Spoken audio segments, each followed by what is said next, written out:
Hello and welcome to another teaching from 119 Ministries. Our ministry believes that the whole Bible is true and directly related to our lives today. If you would like to know more about what we believe and teach, please visit us at testeverything.net. If you enjoy this video, don't forget to hit the like button and subscribe to our channel by hitting the button down below. We hope that you enjoy studying and testing the following teaching.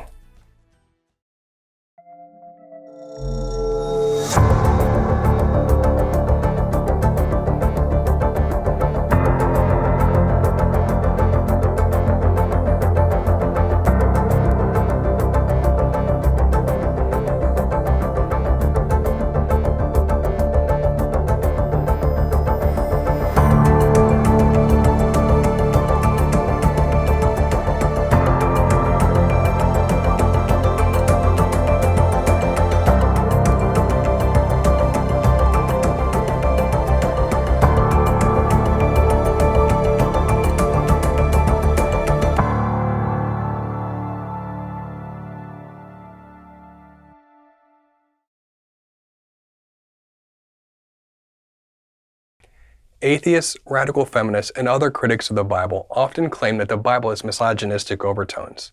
That is to say that the Bible is strongly prejudiced against women. It is claimed that the human authors of the Bible regard women as mere property and of lesser value than men. One of the reasons given in support of this claim is the Bible's alleged endorsement of polygamy. That is, the practice whereby a man is married to more than one woman at the same time. Is it true that the Bible permits or even endorses this practice? Does God give any commandments in regards to polygamy, whether for or against? What do we make of the fact that many of the men in the Bible, who were often described as godly and righteous men, engaged in this practice? We will be exploring this topic in depth throughout this teaching. First, if you haven't yet watched our teaching, Is the Bible Misogynistic? We recommend starting there. In that teaching, we give a broad overview of the biblical view of women, which sets the foundation for other teachings in this series. So where do we begin in answering these questions? In Matthew 19, Yeshua our Messiah was asked a question about marriage. When it came to this topic, we think it's significant that Yeshua's response was not to quibble with the Pharisees over the nuances of particular laws in the Torah. Yeshua's response was to point us toward the original divine establishment of marriage in the beginning. He quoted Genesis, which says, Genesis chapter 2, verse 24, "Therefore a man shall leave his father and his mother, and hold fast to his wife, and they shall become one flesh." Since our Messiah pointed to the marriage between Adam and Eve in the garden as the ideal picture of marriage, we think it's appropriate to start there as well. You'll notice in that verse that we just read is that God's original design for marriage is that of a monogamous relationship. That is, a man and his wife. When the Apostle Paul cites this verse, it's even clearer. Ephesians chapter 5. "Therefore a man shall leave his father and mother and hold fast to his wife, and the two shall become one flesh." You'll notice here that it says, "the two shall become one flesh." It doesn't say 3, 4, or more. It says 2 shall become one. This is God's divine design for marriage at creation. Why would God make the original marriage monogamous? As Old Testament scholar Dr. Richard Davidson explains, monogamy is ultimately rooted in monotheism and in the concept of imago Dei. Just as the Lord God, who is one, is not involved in promiscuous relationships within a polytheistic pantheon, so husbands and wives, created in God's image, are to be monogamous in their marital relationship with each other. So God's original design for marriage is not some arbitrary decision on his part. It's deeply theological and ultimately rooted in biblical truths about God's very nature as expressed in the scriptures. This is not an insignificant point. If God's original design for marriage is meant to be a picture of his divine nature, then it could be argued that any deviation from God's original design would be therefore a distortion of that picture. As followers of the God of Israel, our purpose is to bear God's image. That is, to accurately represent who God is by how we live our lives. And that includes our marriages. Some might object, but wait. If this is so important, why doesn't God give any commandments prohibiting polygamy? On the surface, this is a good objection. If polygamy were so against God's will and design for marriage, we would expect God to make that clear in His law. After all, adultery and homosexuality likewise are distortions of God's original design for marriage, and thus there are clear laws against those acts. But when it comes to polygamy, several passages in the Tanakh, on the surface, seem to permit and even approve of the practice. How do we deal with that? In this teaching, our argument is rather straightforward. First, like homosexuality and adultery, polygamy is a clear deviation from God's original design for marriage as established in creation. Second, the Bible does, in fact, explicitly prohibit the practice of polygamy. Third, rather than being endorsed in the Bible, polygamy is painted in a negative light and actually discouraged throughout the Bible. And fourth, the passages in which polygamy might seem to be approved by God are misunderstood. Regarding our first point, we've already seen through the creation account in Genesis that monogamy is indeed God's original design for marriage. And again, we've seen that both Yeshua and Paul affirm this original design for marriage by using that established truth as the basis for their own teachings. It's not a coincidence that the New Testament consistently and invariably holds the teaching in Genesis that marriage is between one man and one woman. The Apostle Paul clearly says in 1 Corinthians chapter 7, each man should have his own wife and each woman her own husband. Paul's instruction concerning marriage is based on the Torah and the teachings of Yeshua. In 1 Timothy verse 2 and verse 12, Paul also says that the elders and deacons within the congregation are only to have one wife, again reinforcing the importance of this divine truth, as elders are to be examples of righteous living to the rest of the congregation. Some attempt to suggest that Paul's words on righteous living in 1 Timothy chapter 3 verse 2 and verse 12 is referring to divorce. That is to say, one is not to be remarried following a divorce. However, there exists no instruction forbidding remarriage after divorce in the law of God. In fact, Deuteronomy 24 are the go-to instructions surrounding divorce in the Torah. And we find there that remarriage after divorce is acceptable. Paul is not adding to the Word of God. 1 Timothy 3 is not about divorce. In fact, according to the context, it should be strongly noted that divorce is not even mentioned in 1 Timothy chapter 3. Paul was instructing against taking on another wife while still being married. Again, Paul wasn't pulling the instruction out of nowhere. His teachings were based on the Torah, and therefore he clearly interpreted the issue of polygamy as being prohibited. But where in the Torah does Paul get this idea? As we stated earlier, God's original design for marriage is not arbitrary, but reflects deep theological truths about His character and His nature. Therefore, polygamy obviously goes against God's original intent for marriage at creation. That much is clear. Paul certainly could have been citing the creation account as Torah instruction forbidding polygamy. However, as critics would argue, the creation account of one man and one woman seems, at most, to lend itself as a best practice and not necessarily direct Torah instruction. Yet Paul presents his position as direct Torah instruction, clearly forbidding polygamy.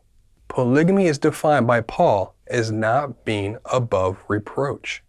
Polygamy is not considered righteous living. So where in the Torah would Paul have found such clear instruction prohibiting polygamy, justifying his instruction that any elder entertaining polygamy was not representing righteous living? That now brings our attention to our second point. That is, the Bible, the Torah, explicitly prohibits polygamy. To begin, consider this commandment in Leviticus. Leviticus chapter 18. You shall not marry a woman in addition to her sister as a rival while she is alive, to uncover her nakedness. This verse is usually translated as prohibiting one type of polygamous marriage, specifically a marriage to two sisters while both are alive. The implication of this interpretation is that a man cannot marry his sister-in-law, but polygamy in general is permitted. However, scholars have challenged this interpretation. There are many reasons to believe that this verse does not necessarily refer to two blood-related sisters, but properly refers to two women in general. Thus, sister would have a broader definition to include any woman, and not just a blood relative. If this interpretation is correct, we therefore have an explicit commandment forbidding polygamy in the Torah. Since this is such a crucial point, we are going to spend a lot of time unpacking the reasons for why we believe this verse prohibits polygamy in general. This will serve as a good foundation going forward when we examine this topic throughout the rest of the scriptures. So why should we believe that Leviticus 18:18 prohibits all polygamy rather than simply prohibiting a marriage between a man and two literal sisters? There are several points we'll consider to make this case. First, in Hebrew, a woman in addition to her sister is Isha el Achotha, which literally means a woman to her sister. This is an idiomatic expression, which is always used in the distributive sense of one in addition to another. Consider the following verses in which this exact phrase is used idiomatically. Exodus chapter 26. 5 curtains shall be coupled to one another, and the other 5 curtains shall be coupled to one another. Exodus 26. And you shall make 50 clasps of gold, and couple the curtains one to the other with the clasps, so that the tabernacle may be a single whole. Ezekiel chapter 1.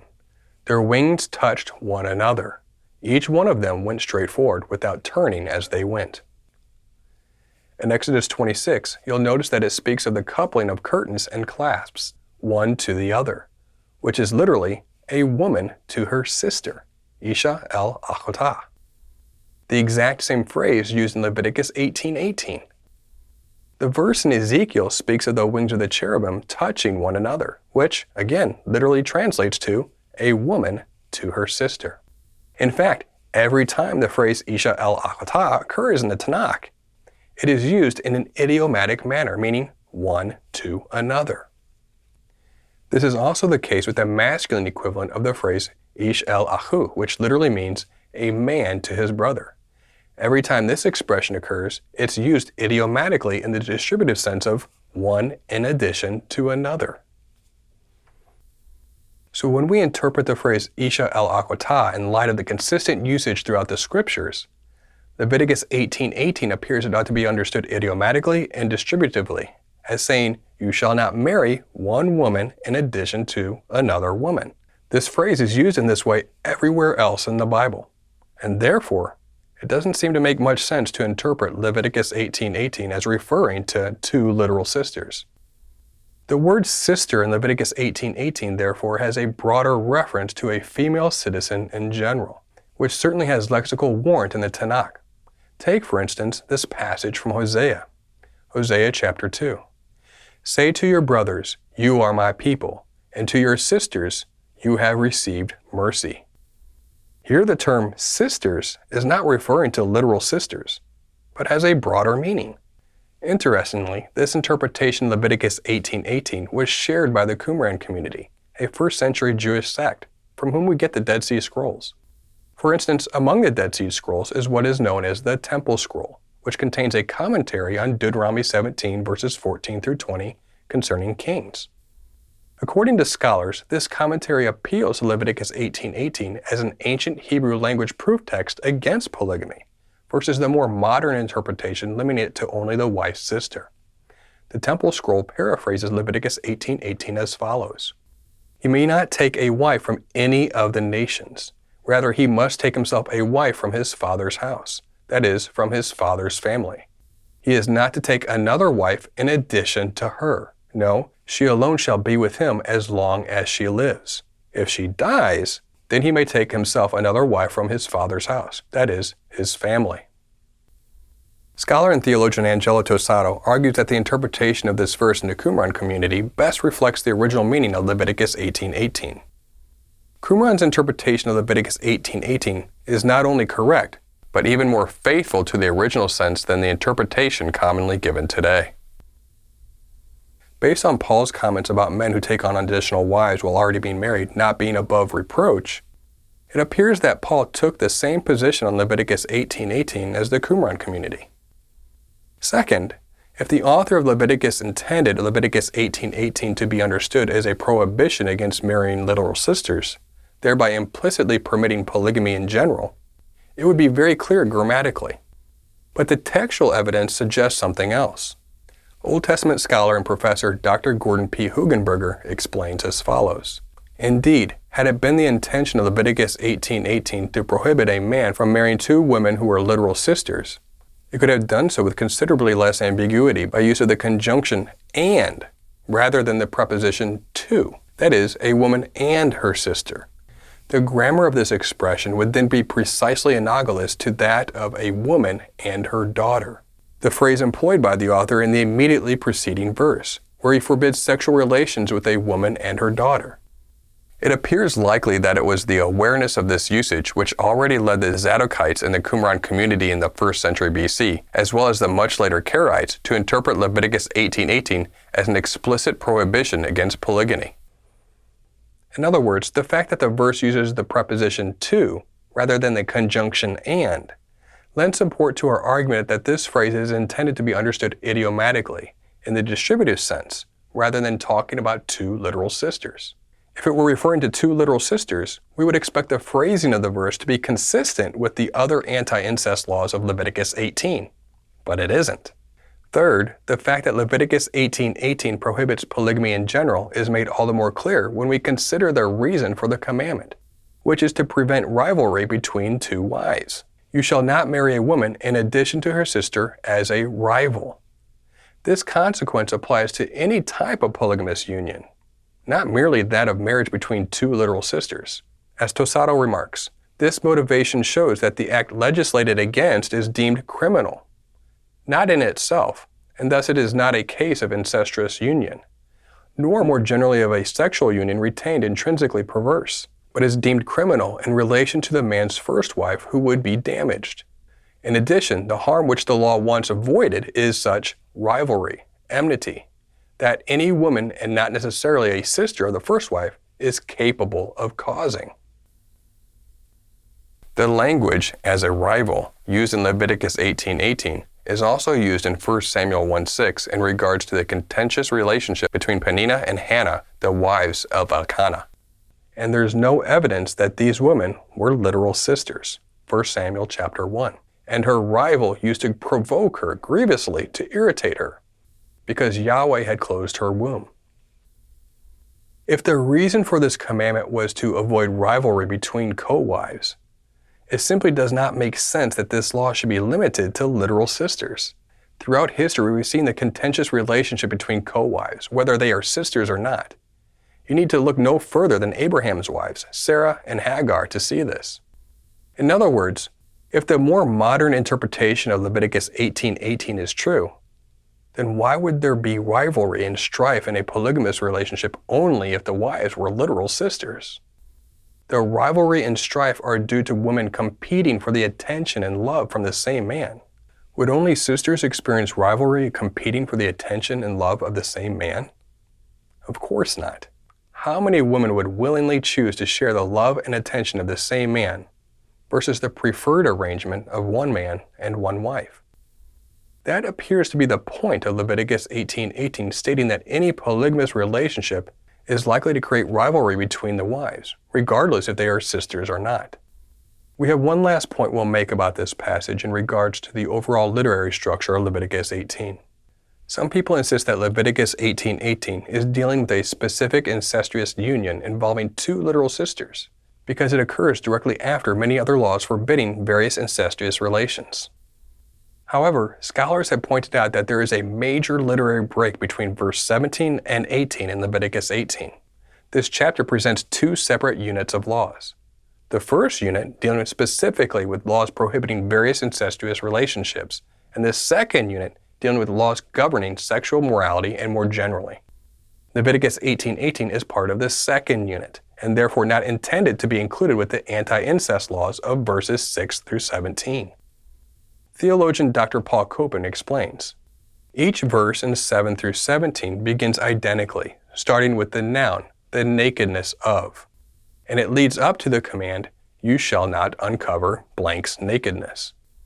Also, in each of these verses, except verse 9, an explanation is given for the prohibition. She is your mother. This explanation isn't found in verse 18, which we would expect if it were an incest prohibition. By contrast, each verse in 18 through 23 begins with a different construction.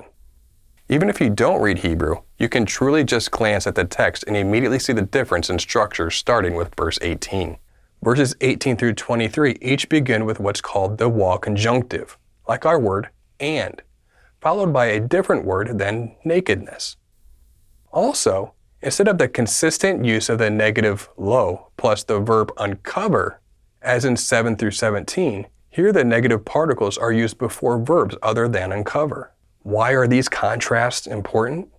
In verses 6 through 17, we're dealing with kinship bonds, while verses 18 through 23 address prohibited sexual relations outside of kinship bonds. All of this leads to the conclusion that Leviticus 18:18 likely refers to any two women and not merely two literal sisters. Thus, Leviticus 18:18 prohibits a man from marrying another woman in addition to his first wife while she is alive. That is to say, the Torah explicitly prohibits polygamy.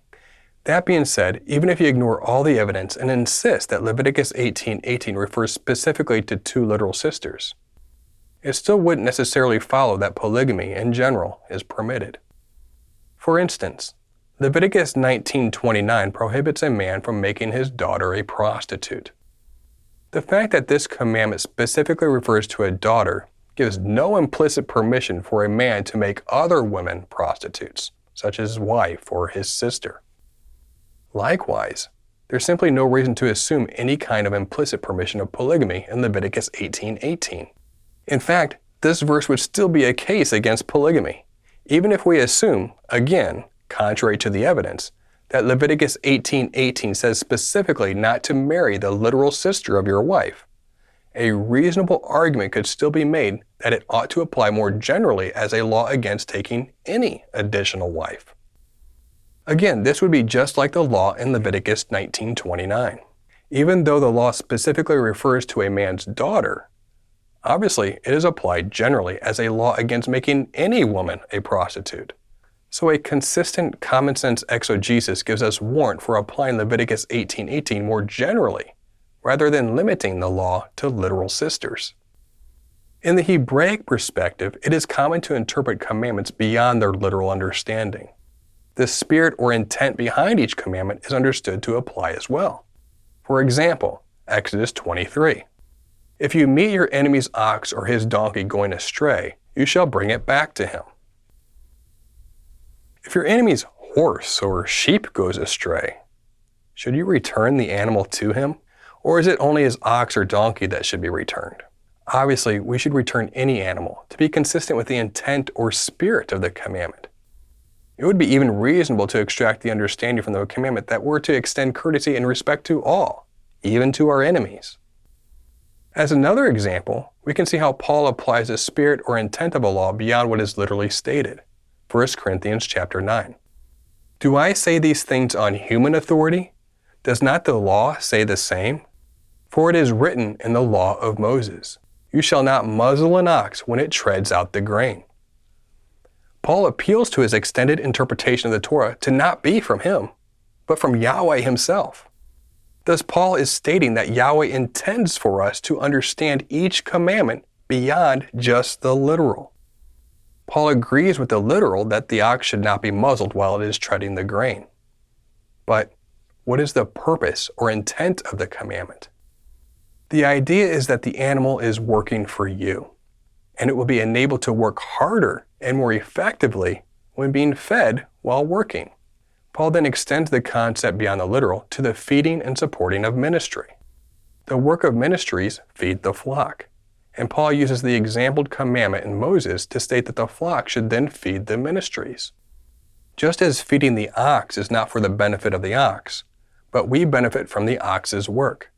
Likewise, feeding and supporting ministry is not for the benefit of ministries, but for all those who benefit from the work of the ministry. Paul explains further. 1 Corinthians chapter 9, verses 10 through 12. Is it for the oxen that God is concerned? Does he not certainly speak for our sake? It was written for our sake, because the plowman should plow in hope and the thresher thresh in hope of sharing in the crop. If we have sown spiritual things among you, is it too much if we reap material things from you? If others share this rightful claim on you, do not we even more? So we should understand that commandments are deeper in intent than just the literal, and such should be considered in practice. As already mentioned, this would be just like the law in Leviticus 19:29. Even though the law specifically refers to a man's daughter, obviously it is applied generally as a law against making any woman a prostitute. So, a consistent common sense exegesis gives us warrant for applying Leviticus 18:18 more generally, rather than limiting the law to literal sisters, just as we would with other commandments. Some might object to the validity of this law by saying, even if Leviticus 18:18 is a law against polygamy, it still can't be wrong, because there is no legal punishment for transgressing it. This objection is pretty easy to address.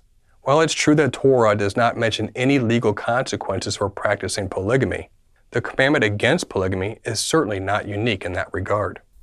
For instance, there is no legal punishment for hating someone, despite the fact that Leviticus 19:17 says, "You shall not hate your brother in your heart."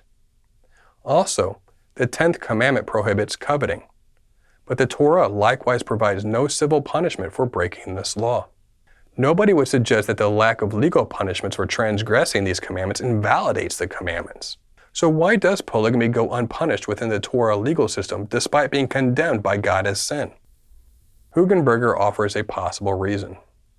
Leviticus 18:18 can be categorized as a lex imperfecta, a law which prohibits something without thereby rendering it invalid, reflecting a society which would have lacked the requisite means of enforcement in any case. In other words, practically speaking, carrying out a punishment for transgressing this law would have been difficult to enforce in the ancient world. But whatever their reason may be, the fact that there are no legal consequences for transgressing God's law against polygamy certainly gives no basis for rejecting the law.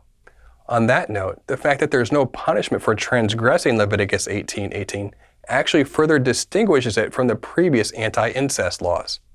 Leviticus 20 reiterates the anti-incest laws of Leviticus 18 and lists the punishments for transgressing them. However, you'll notice that the commandment in Leviticus 18:18 is absent. This fact has led scholars to reasonably conclude that the law in Leviticus 18:18, therefore, is not merely another form of incest, but a law against polygamy in general. We would conclude that Leviticus 18:18 gives us an explicit commandment against the practice of polygamy. This, of course, aligns with God's original design for marriage as established in creation.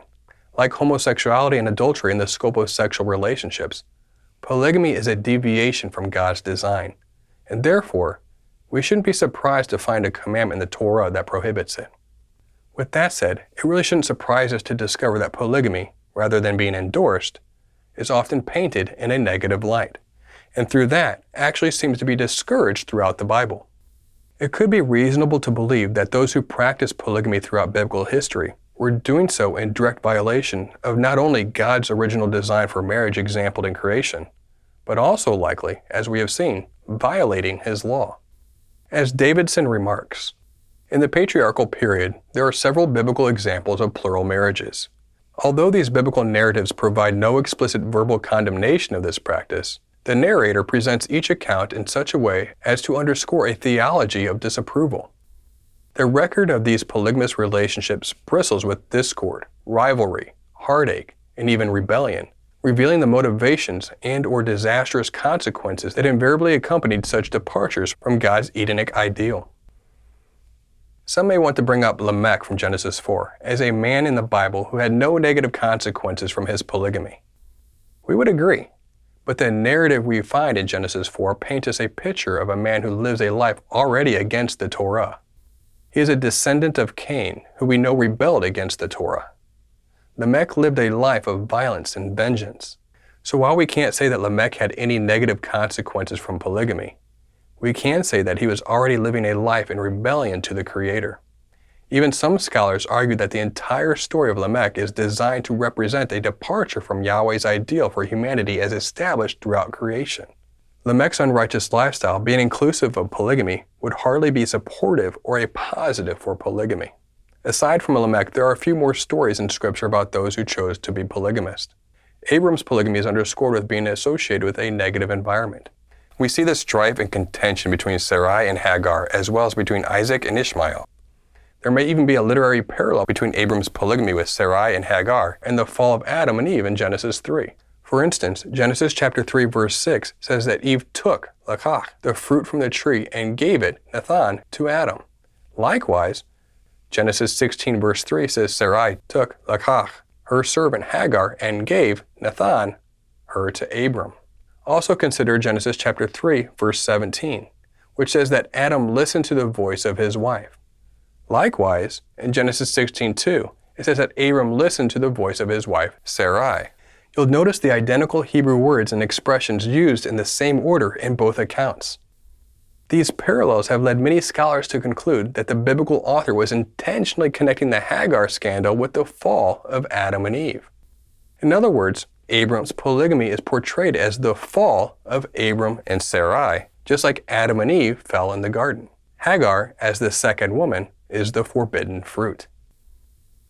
Moving forward, Jacob's polygamy likewise results in constant strife, contention, deception, and jealousy within his very dysfunctional family. Again, we see with Jacob a clear picture of the effects of turning away from God's original design for marriage and creation. The Bible records that when Esau was 40 years old, he likewise became a polygamist. Esau's wives made life bitter for Isaac and Rebekah. Hebrews chapter 12 verse 16 says that Esau had a sexually immoral and unholy character. So it's not surprising to see that he deviated from God's design for marriage by being a polygamist. Sometimes the judge Gideon, who is said to have had many wives in Judges chapter 8 verse 30, is offered as an example of God's endorsement of polygamy.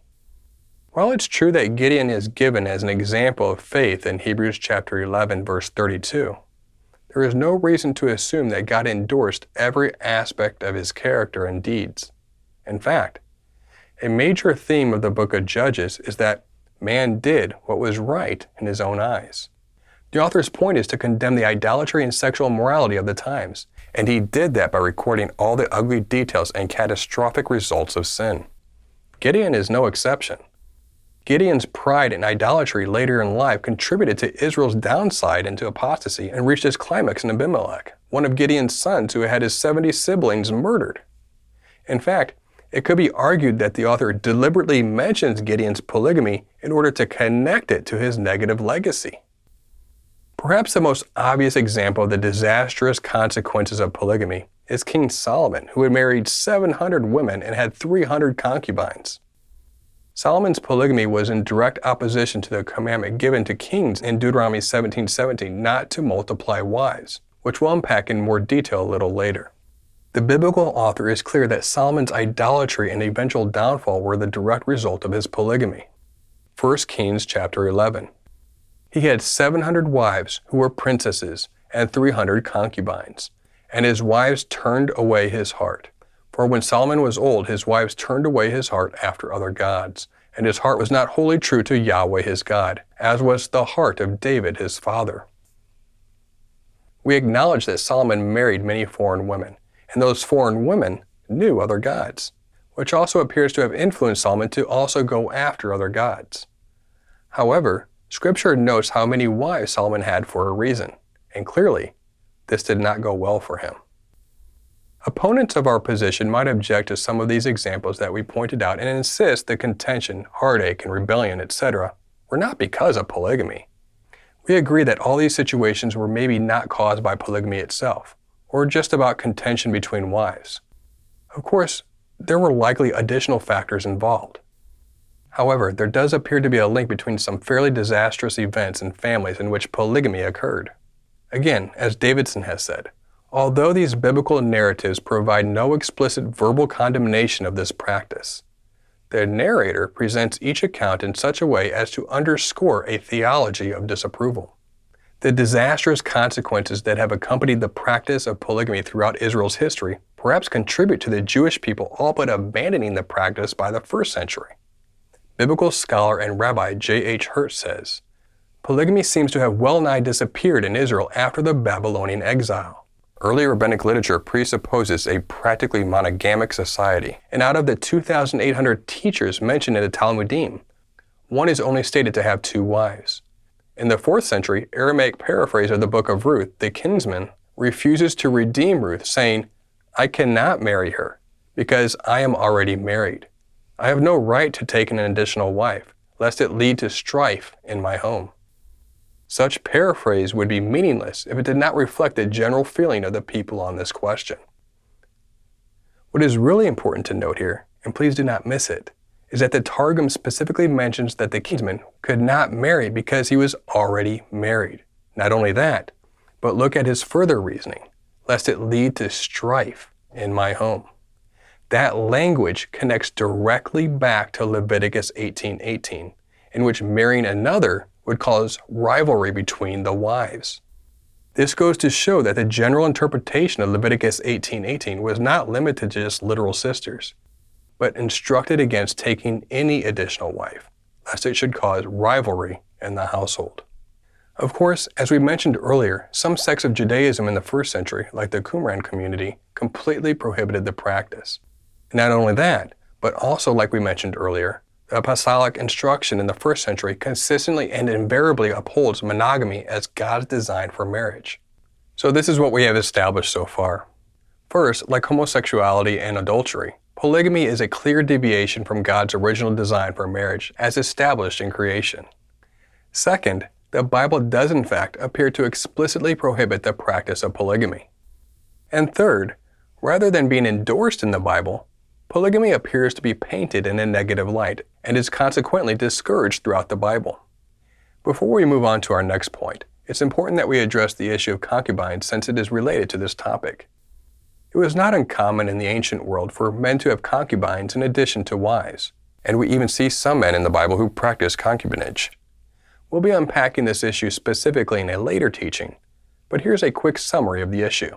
Sometimes the term concubine refers to a legitimate wife whom a man marries after the death of his first wife. This is the case with Keturah, who is called Abraham's wife in Genesis 25 verse 1, but is concubine in 1 Chronicles chapter 1 verse 32. Like we've already mentioned, there is nothing wrong with a man entering into a monogamous marriage with a woman after divorce or the death of his first wife. However, most of the time, this term refers to a woman who could be taken by a man without any legal formalization. She would voluntarily sell herself as a maidservant to a Hebrew family for the purposes of a man's sexual pleasure as well as to bear children in the case of barrenness. We see this with Jacob, who had two concubines, Bilhah and Zilpah, in addition to his wives Rachel and Leah.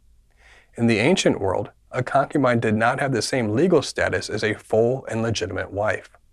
Many of the arguments we've given in this teaching to demonstrate God's disapproval of polygamy can also apply to concubinage. For instance, number 1. The ideal established in creation is one man and one woman, which certainly precludes multiple sexual partners at the same time, whether or not they are official wives in the eyes of ancient Near Eastern society. Number 2. In regards to Leviticus 18:18, one of the primary reasons for the command was to prevent the rivalry and strife that occurs when women compete for the attention and love from the same man. Any sexual relationship with multiple women is likely to result in such rivalry. Thus, the harm that the law once prevented certainly would apply to concubinage as well as polygamy. Number 3, concubinage usually appears right alongside polygamy as being painted in a negative light throughout the Bible, and therefore appears to be discouraged. So like polygamy, we'd argue that concubinage is against God's will.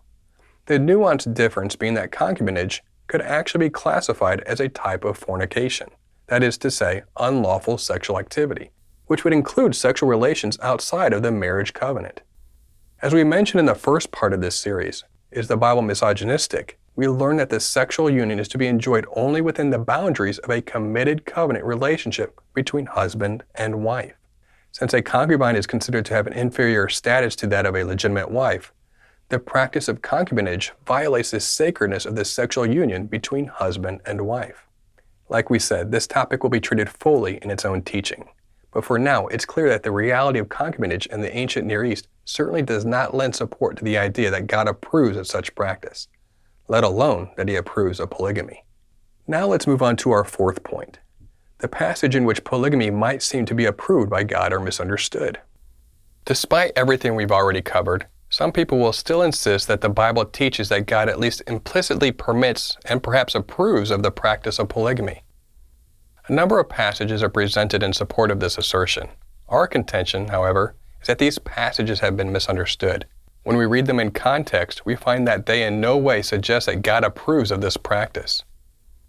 Let's now turn our attention to the main arguments and passages in support of the pro-polygamy position. The first passage we'll look at is Exodus 21.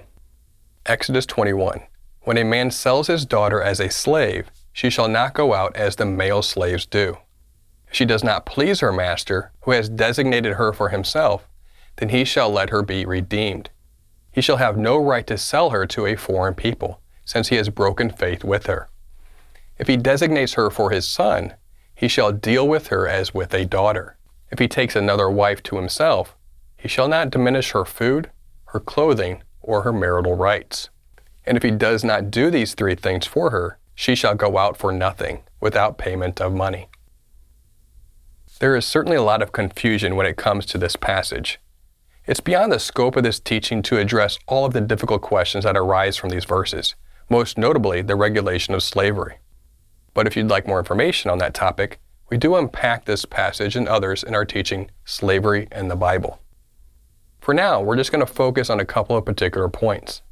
When the passage speaks of the man taking another wife to himself, it is assumed that this refers to another wife in addition to the young maidservant mentioned previously in the passage. Thus, it is argued that this passage permits polygamy. However, when you carefully read through the passage, it's clear that these laws have literally nothing to do with polygamy. A plain reading of the text demonstrates that these laws are in regards to what is to be done when an engagement falls through. In summary, if the master decides not to marry the maidservant, the first solution is that she can be redeemed, that is, bought back. Alternatively, there is the option that she and the master's son could get married if she desires. If this happens, the master is to treat her not as a servant, but as his daughter. If she is not redeemed, and if she does not marry the master's son, and if the master decides to marry someone else other than her, the master is still required to meet her basic needs. If he doesn't provide what she needs, the maidservant can leave and also be considered a free woman and cannot be sold. These instructions in the Torah are all about looking after the best interest of the maidservant so that she does not end up on the street if engagement plans fall through between her and her master. It has nothing to do with polygamy. However, some have argued that the maidservant's marital rights that her master must provide her with refer to conjugal rights, that is, sexual pleasure. While this interpretation is reflected in many English Bible translations, some scholars have challenged that understanding. The difficulty is that the Hebrew word onah, translated as marital rights, is notoriously difficult to translate due to the fact that it is found only once in the entire Bible. Theologian Paul Copan argues that shelter, or possibly oil, are more accurate alternatives to marital rights. The problem with the translation marital rights is this. It's a stab in the dark with a term used only once in the Old Testament. Words occurring once can often be tricky to handle, and translators should tread carefully. Some scholars have suggested more likely possibilities. For example, this word could be related to a word for oil, or possibly ointments. However, an even more plausible rendering is available. The root of the word is associated with the idea of habitation or dwelling, for example. God is a dwelling place, or heaven is God's holy dwelling place. We can more confidently conclude that quarters or shelter, though possibly oil, are in view here, not conjugal rights. So the servant girl should be guaranteed the basic necessities: food, clothing, and lodging/shelter.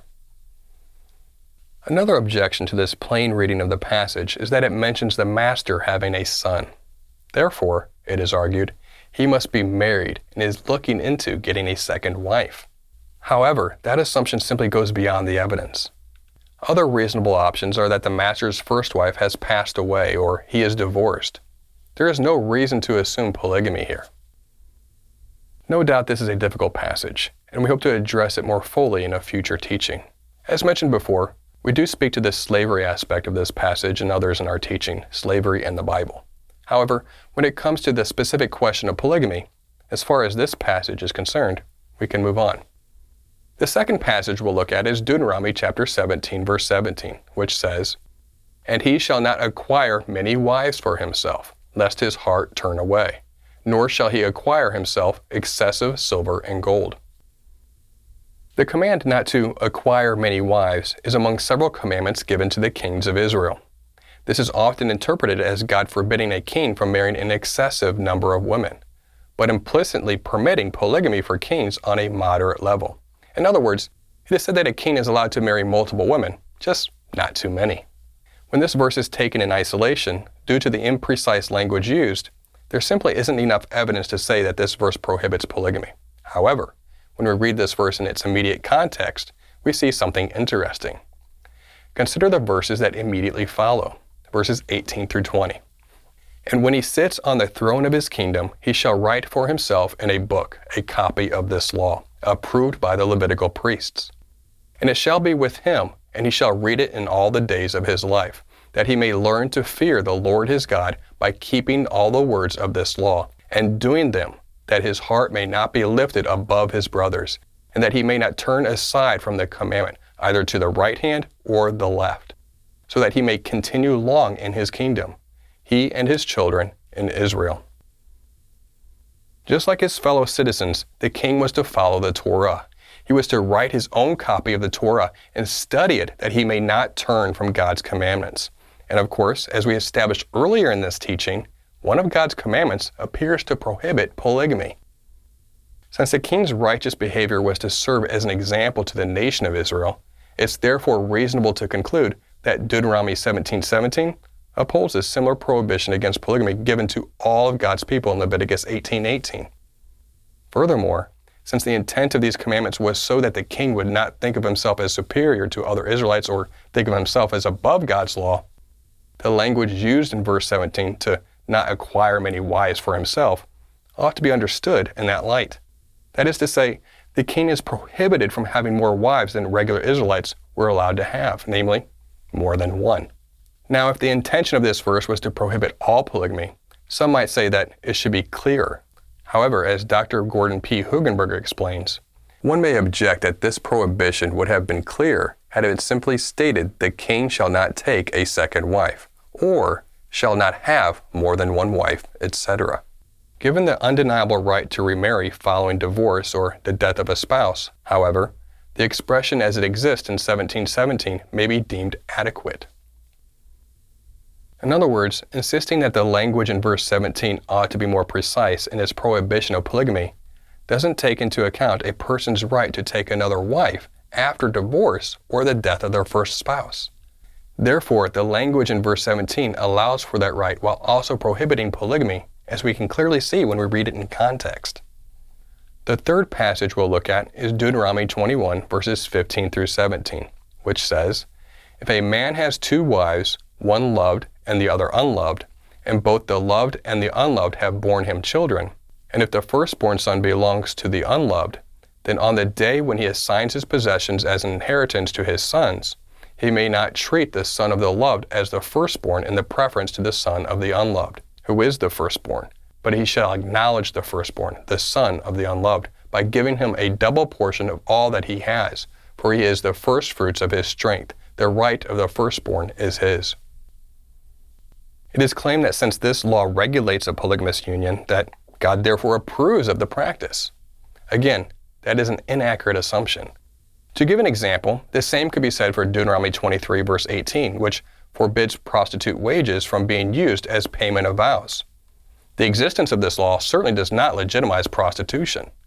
Thus, in the same way, the existence of a law detailing the rights of a firstborn in a less than ideal situation when a man has two wives does not legitimize polygamy. The fourth argument we'll look at is based on God's instructions concerning levirate marriage in Deuteronomy 25, verses 5 through 10.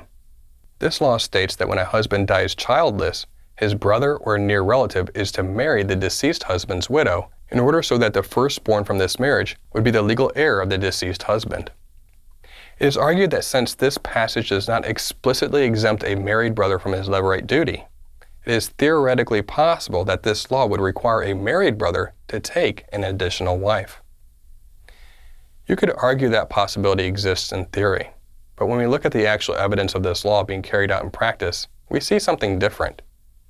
We see the practice of levirate marriage being employed only 2 times in the Bible, with Tamar and Ruth. In both cases, they were remarried to men who did not already have a wife. It's important to also understand that this law was not given in a vacuum, but ought to be understood in light of everything else the Torah says on the subject. There are clear exemptions to this law, even if they aren't explicitly stated. For instance, when Tamar's husband Onan died, she was told to remain a widow until Onan's brother Shelah was old enough to marry her. But an exemption for age is never stated in the law. We can reasonably conclude, therefore, that there could be other exemptions even if they aren't explicitly stated in the passage. And since we've already demonstrated how the Torah likely prohibits polygamy in Leviticus 18:18, we can reasonably conclude that this law exempts married relatives from this duty. Admittedly, since the passage does not exhaustively cover every single situation in which the Levirate duty may or may not apply, someone could argue that polygamy is permitted. However, that conclusion appears least likely. At most, it's the rare exception to the rule and only permitted in extremely specific circumstances. This could be compared to the principle that breaking the Sabbath is allowed in order to save a life of a person or animal. Those specific situations in which breaking the Sabbath might be necessary to save a life do not give permission for breaking the Sabbath in general. Likewise, while it's theoretically possible that polygamy might be permitted in extremely rare circumstances, that possibility certainly does not suggest that polygamy ought to be approved in any other situation. Regardless, this commandment needs to be understood in light of everything else the Bible says on the topic. And since the Bible is clear that polygamy is against God's will, it is reasonable to conclude that married relatives would be exempt from the Levirate duty. The fifth argument we'll look at is the claim that Moses himself had two wives at the same time. It is argued, therefore, that Moses couldn't have given commandments from God prohibiting polygamy since Moses was practicing it himself. But is this claim true? The suggestion that Moses is a polygamist is based on the assumption that Moses' wife, Zipporah, a Midianite, is a different woman than the Cushite woman mentioned in Numbers 12 verse 1. However, there is simply no evidence for this assumption. The most likely explanation is that the Cushite woman refers to Zipporah. In the Wycliffe Bible Encyclopedia, John Rea remarks, "It is possible that Zipporah, a Midianite, was also designated a Cushite, for Midian included part of northwest Arabia where some Cushite tribes lived. Furthermore, she may have been called a Cushite because of her complexion that may have been darker than that of most Israelites." This can be further confirmed in Habakkuk chapter 3 verse 7, where Cushan and Midian occur in synonymous parallelism, suggesting that perhaps the terms refer to the same region. The issue in Numbers 12 is that Miriam and Aaron called Zipporah a derogatory name because, according to the very next verse, they were frustrated with Moses' leadership and likely jealous of the influence that Zipporah had over Moses as his wife. Calling her a Cushite woman was an attempt to demean and depersonalize Zipporah and therefore bring indictment against Moses for marrying a non-Hebrew. Whatever the case may be, the text certainly does not prove that Moses had more than one wife at the same time. The only way to arrive at such a conclusion is through a series of baseless assumptions. The sixth argument we'll look at is the suggestion that King David, a man after God's own heart, practiced polygamy. Therefore, God must permit or even approve of it. However, there are several reasons to reject that reasoning. First, when God anointed David as the future king and called him a man after his own heart in 1 Samuel 13:14, David was not yet a polygamist and was likely still single. Moreover, everyone knows that David fell into terrible sins, including adultery and murder. So this statement certainly does not imply an endorsement of all of David's behavior, and therefore it cannot be used to suggest that God approved of David's polygamy. Why don't we see Yahweh rebuke anyone for the sin of polygamy? God does not always rebuke every sin that everyone commits, but that does not mean that Yahweh endorses it. For example, we see that Samson committed fornication with a prostitute, Judges chapter 16. Samson went to Gaza and there he saw a prostitute and he went into her. We do not see Yahweh rebuking Samson. When Cain committed murder, he got a personal warning in advance and an immediate punishment. But several generations later, Lamech, the first polygamist, killed a man and boasted about it. Yet nothing is recorded as having happened to him. We cannot assume from what isn't said that nothing had happened or will happen. When there is silence in the scriptures, all you can say is that God did not say, and we don't know. We cannot put words into God's mouth. Proverbs chapter 30.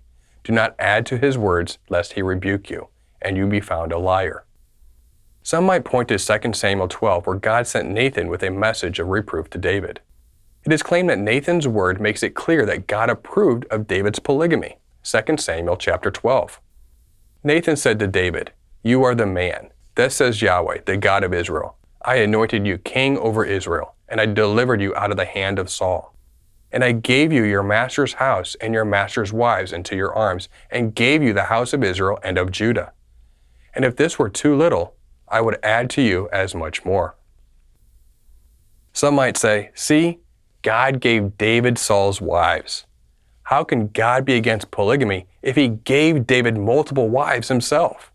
There are some problems with this argument. First, why do we assume that God's giving of Saul's wives to David implies that David married them? There is no evidence to suggest that. It's much more likely that God's giving of Saul's house and wives into David's arms merely speaks of all of Saul's estate being transferred to David's care. There's nothing in the text that indicates marriage at all. Second, just a few verses later, in verse 11, God says that he will give David's wives to David's neighbor, who would then sleep with them. 2 Samuel 12. Thus says Yahweh, "Behold, I will raise up evil against you out of your own house, and I will take your wives before your eyes and give them to your neighbor, and he shall lie with your wives in the sight of this sun." As we know from the rest of the story, this neighbor to whom God would give David's wives turned out to be David's son, Absalom. Now, Absalom sleeping with David's wives was not only adultery, but also incest. Therefore, if we're going to say that God's giving of Saul's wives to David is an endorsement of polygamy, assuming that David married Saul's wives, which, again, there's no evidence of, then that same logic could be used to say that God's giving of David's wives to Absalom is an endorsement of incest and adultery. But obviously, that would be absurd. Third, David could not have married Saul's wives because, in addition to violating God's law against polygamy, he'd also be violating an anti-incest law. As we see in 1 Samuel 14:50, one of Saul's wives was Ahinoam, who was the mother of David's wife, Michal. Leviticus 18:17 prohibits marrying one's mother-in-law.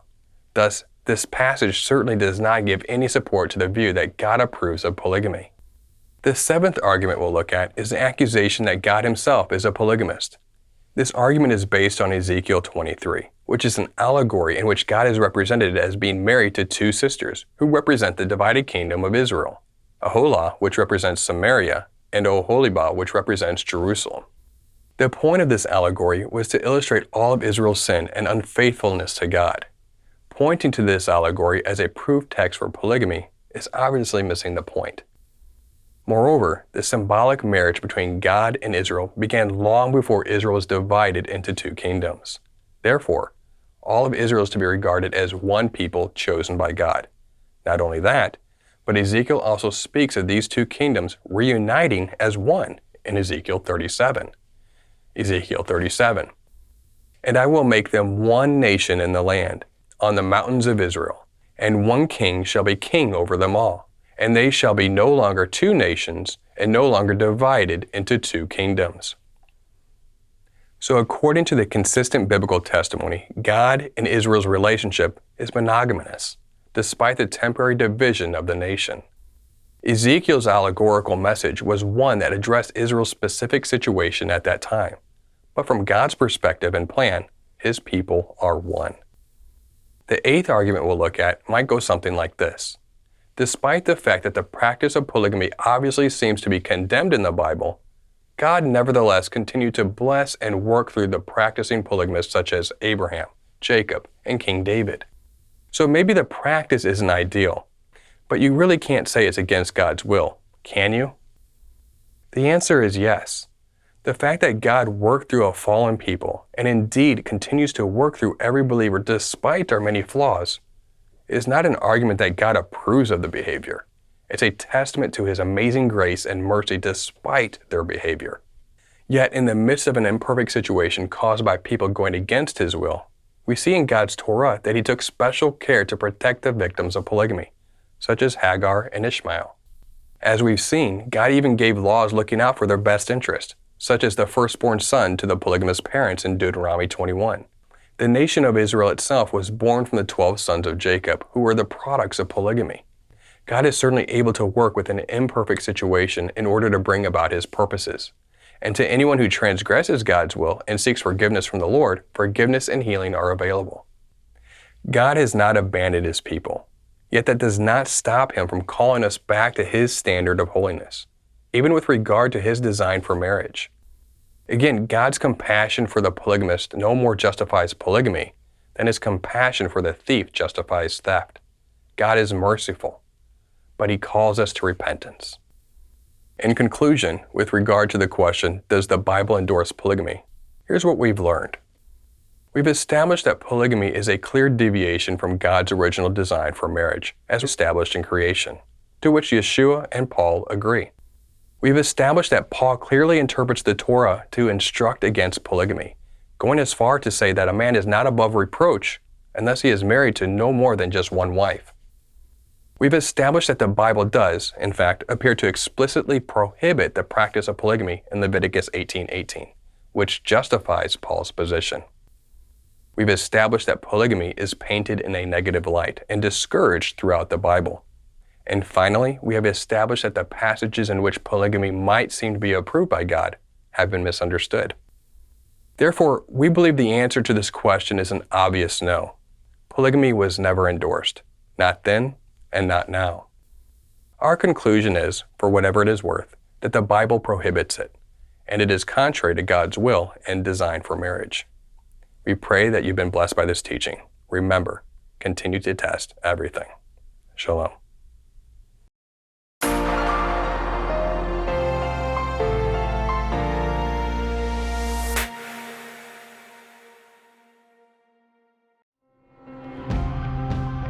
It is because of you, our generous supporters, who make it possible to offer these high-quality teachings completely free of charge.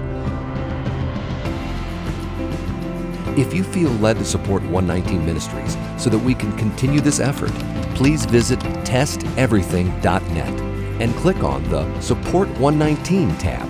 Learn how you can partner with us to take the whole Word of God to the nations.